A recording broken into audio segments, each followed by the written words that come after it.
দিন অহা নাছিলে 4 তাৰিখৰ দিনা সন্ধ্যা এখন কাগজ পাইছোঁ মই চিঠি এখন পাইছোঁ এজন RTI এপ্লিকেণ্ট এজনৰ পৰা আবেদনকাৰী এজনৰ পৰা তেওঁ লিখিছে যে আপোনাৰ তেওঁ প্ৰায় কৰি থাকে RTI আৰু অকণমান সুস্থ মগজুৰ মানুহ যেন লাগে মোৰ বোধ হয় তেওঁ লিখিছে যে আপুনি স্বচ্ছতাৰে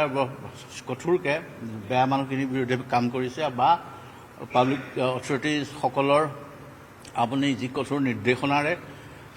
স্বচ্ছতা আনয়নত সহায় কৰিছে আমি বহুত কৃতজ্ঞ আপোনাৰ ওপৰত আমাৰ পুৰা বিশ্বাস আছে যাই কি নহওক এখন আমি নতুনকৈ RTI কৰিছোঁ কেইবাটাও ডিপাৰ্টমেণ্টৰ বিষয়ে যাৰ পৰা শ্যামকানু মহন্তকে ধৰি কেইবাটাও নাম কৈছে বাকী কেইবাটাও বেলেগ বেলেগ অনুষ্ঠানৰ কথাও কৈছে তেওঁলোকে যিখিনি বিত্তীয় সাহায্য অসম চৰকাৰৰ পৰা পাইছে তাৰ বিষয়ে আমি এটা RTI কৰিছোঁ আৰু আপুনি যেনেকৈ অন্যবোৰ ক্ষেত্ৰত ইমান নিৰপেক্ষভাৱে কাম কৰি আছে এই ক্ষেত্ৰতো আপুনি তেনেধৰণেই কাম কৰিব বুলি আমি আশা কৰিছোঁ আৰু ইত্যাদি ইত্যাদি তেনেকৈ লিখিছে তেতিয়া সেইটো 4 তাৰিখে সন্ধ্যা পাইছোঁ সেইখন চিঠি লগে লগে 5 তাৰিখে মই মাননীয় মহামহিম ৰাজ্যপাল কাৰণ মই ৰাজ্যপালৰ অধীনত কাম কৰোঁ এই তথ্য আয়ুক্তই মহামহিমৰ ৰাজ্যপালৰ অধীনত কাম কৰে তেখেতৰ ওচৰত গৈ এই চিঠিখন কুইকলি ড্ৰাফ্ট কৰি পেলাই তাত মই সেই কথাকেইটাকে লিখিছোঁ যে এখন চিঠি পাইছোঁ দ্য লেটাৰ ছাজেষ্ট ডেট এপ্লিকেণ্টে এখন RTI চিফ ছেক্ৰেটাৰীলৈ লিখিছে about the financial assistance accorded by various departments of the government of Assam to various individuals, organizations, including Sri Shyamkanu Mohanto. সেই চিঠিখনত তেওঁ উল্লেখ কৰিছে while appreciating my integrity মোৰ কথা তেওঁ লিখিছে and impartiality as the SCIC, the letter has appealed to me to maintain such professionalism while dealing with the RTI application pertaining to Shyamkanu Mohanto. তেওঁ ক্ষেত্ৰতো যাতে এনেধৰণে আপুনি কৰে It is also a fact that Shyamkanu Mohanto is currently in judicial custody. মই সেইটো কথা mention কৰিছোঁ লাষ্টত কৈছোঁ in order to uphold the highest tradition of impartiality, transparency and good governance exhibited in the RTI Act and the Constitution of India, I consider it to be in the fitness of things to demit my office so that no doubts or inferences may be cast in the administration of justice pertaining to the instant RTI petition. যাতে কোনো সন্দেহ বা এনেকুৱা ধৰণৰ অনাহক চিন্তাৰ হেৰি নহয় গতিকে তাৰ কাৰণে মই মোৰ অফিচটো ডেমিট কৰিবলৈ বিচাৰিছোঁ আৰু একৰ্ডিংলি মই ৰেজিগনেশ্যন দিছোঁ মই ইস্তফা দিছোঁ সেই কথাষাৰ ৰাতি মই মাননীয় মুখ্যমন্ত্ৰী ডাঙৰীয়াৰ হেৰিয়ক জনাইছোঁ ইয়াৰ আগতেও যেতিয়া মই মোৰ অফিচৰ মানুহখিনিক কৈছিলোঁ তেতিয়া মই মাননীয় মুখ্যমন্ত্ৰী ডাঙৰীয়াৰ প্ৰিন্সিপাল ছেক্ৰেটাৰীকো কৈছিলোঁ যে এনেকুৱা ধৰণৰ RTI আহিলে মই কিন্তু এটা সিদ্ধান্ত ল'ম চাকৰি কৰা নকৰাৰ বিষয়ে সেইবুলি আগতেও মই তেখেতলোকক কৈছোঁ তেখেতলোকে মোক উত্তৰো দিছিলে হ'ব বাৰু আপোনাক আমি সন্মান কৰিম কথাটো সিমানেই গতিকে অসমৰ ৰাইজলৈ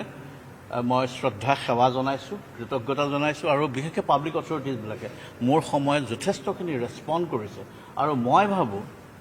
এতিয়া মোৰ দিনতে CIC কনফাৰেঞ্চ পাতিলোঁ অনলাইনে RTI ব্যৱস্থা কৰিলোঁ ঘৰত বহি পেলাই এতিয়া RTI কৰিব পাৰে আৰু লগতে যিখিনি RTI নামত দুৰ্নীতি কৰিছে এক্সটৰ্শ্যন কৰিছে পাব্লিক অথৰিটি হাৰাছমেণ্ট কৰে তেওঁলোকৰ বিৰুদ্ধেও আমি যথেষ্ট ব্যৱস্থা লৈছোঁ FIR কৰাকৈ ধৰি পেলাই বহুত কেইজনক বাৰণ কৰাকৈ ধৰি পেলাই আমি কিছুমান কাম কৰিছোঁ এনেকুৱা এটা পৰিৱেশ গঠনৰ কাৰণে চেষ্টা কৰিছোঁ যাতে অফিচবোৰত গৈ আন্দোলন কৰিবলগীয়া নহয় ঘেৰাও চেৰাও কৰিবলগীয়া নহয় RTI এটা বৰ পটেণ্ট ৱেপন এটা বৰ ডাঙৰ অস্ত্ৰ সেই পাত বিশেষকৈ গণতন্ত্ৰৰ প্ৰকৃত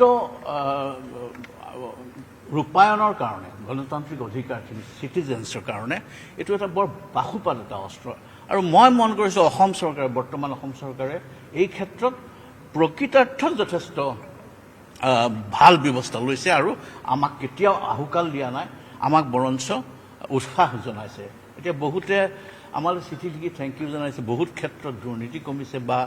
স্বচ্ছতাৰ আনয়নৰ ক্ষেত্ৰত আমাৰ অৰ্ডাৰৰ কাৰণে বহুতো উপকৃত হৈছে গতিকে মই সকলোলৈকে ধন্যবাদ জনাইছোঁ আৰু কেতিয়াবা কঠোৰ হৈছোঁ কেতিয়াবা খং কৰিবলগীয়া হয় গতিকে বহুতে বেয়াও পাব পাৰে তেখেতলোককো কৈছোঁ যাতে বেয়া চেপাই নাথাকিব আৰু আপোনালোক সকলোলৈকে ধন্যবাদ জনাইছোঁ থেংক ইউ জুবিন গাৰ্গৰ গোটেই তদন্তৰ বিষয়টো আপুনি মই একো নকওঁ কাৰণ তদন্তটো ছাবজুডিচ বস্তু সেই বিষয়ে মই একো নকওঁ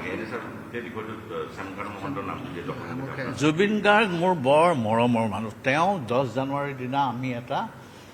শ্ৰীমন্ত ফাউণ্ডেশ্যন বোলা এটা অৰ্গেনাইজেশ্যন আমাৰ আছে তাৰ অধীনত আমি মূকবধিৰ আৰু অন্ধসকলৰ কাৰণে এটা বিশেষ কাম কিছুমান হাতত লৈছোঁ আৰু সিদিনা আমি ক্লাছ 9ৰ ষ্টুডেণ্টছবিলাকক আমি এডপ্ট কৰিছোঁ আৰু 22টা ল'ৰা ছোৱালীক আমি এডপ্ট কৰিছোঁ প্ৰতিটো 22টা এনেকুৱা অন্ধ আৰু মূকবধিৰ ল'ৰা ছোৱালী ঘৰলৈ মই নিজেই গৈছোঁ আৰু জুবিনেও আমাৰ লগত কলাগুৰু বুলি যিটো অনুষ্ঠান আছে তাৰ লগত একেলগে কাম কৰাৰ যথেষ্ট মন কৰিছিলে আৰু